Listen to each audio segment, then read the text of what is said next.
আমরা কি রাজাকার সবাই? আমরা কেউ রাজাকার না। প্রধানমন্ত্রী কেন আমাদের রাজাকার বলবে? আমি আমার বাম পাশ, শরীরের বাম পাশ পুরো অবশ হয়ে আছে, নাড়াচাড়া করতে পারতেছি না। চাইলাম অধিকার, বানিয়ে দিল রাজাকার। তবে এটাই কি আমাদের সেই সোনার বাংলাদেশ?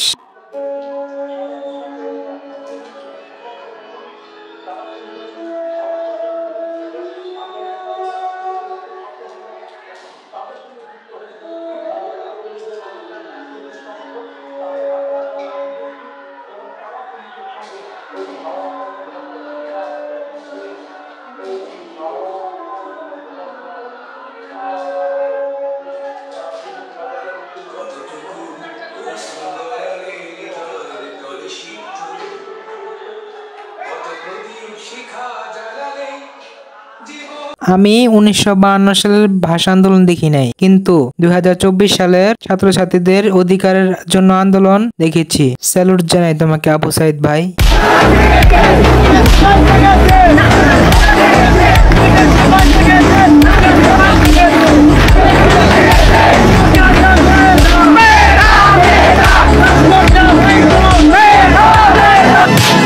কাব্য ভাইয়া, আপনাকে ছাত্রছাত্রীদের পাশে দেখে আপনার প্রতি সম্মানটা আরো বেড়ে গেল।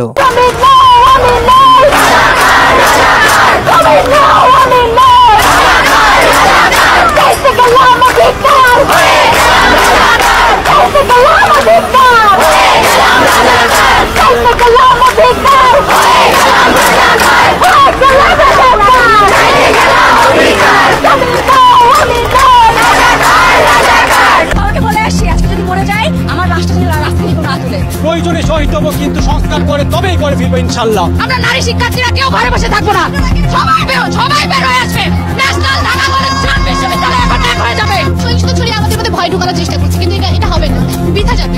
দেখুন শিক্ষার্থীরা কিভাবে আন্দোলন করে শান্তিশিষ্ট ভাবে, এবং একটি অ্যাম্বুলেন্স যাচ্ছিল তাদের মাঝখানে রোগী নিয়ে, এবং তারা তা যেতে দিচ্ছে নির্দ্বিধায়। যেমন অ্যাম্বুলেন্স যাচ্ছে, তারা রাস্তা ফাঁকা করে দিচ্ছে। একেই বলে প্রকৃত শিক্ষা। ছাত্ররা শান্তিপূর্ণ আন্দোলনে নেমেছিল, তা সরকার করতে দিল না। এখন সরকার বুঝবে। দীপুমণি একটি পোস্ট করেছেন, যারা নিজেদেরকে রাজাকার বলে পরিচয় দেয় তাদের মুক্তিযোদ্ধাদের শহীদের রক্তাক্ত লাল সবুজের পতাকা হাতে নিয়ে সে পতাকা কপালে বেঁধে নিয়ে মিছিল করার অধিকার থাকতে পারে না। আর সেই দেশের খারাপ ছেলেটাই রিপ্লাই দিয়েছে, সেটাই পতাকা গুলা গাড়ির সামনে এন অফিসে ঝুলাই দেশের নাম লুতুপুতু করার অধিকারটাই হচ্ছে গণতান্ত্রিক অধিকার। এই তোমরা সবাই পতাকা রেখে বাসায় চলে যাও, তোমরা অধিকার দেয় নাই, জানো না? ফাউল। এখন বলো ভাই, তোমাদের মানবতার ফেরিওয়ালা গুলো কই? সেই দেশের খারাপ ছেলেটাই তো দেশের দুঃসময় পাশে আসে।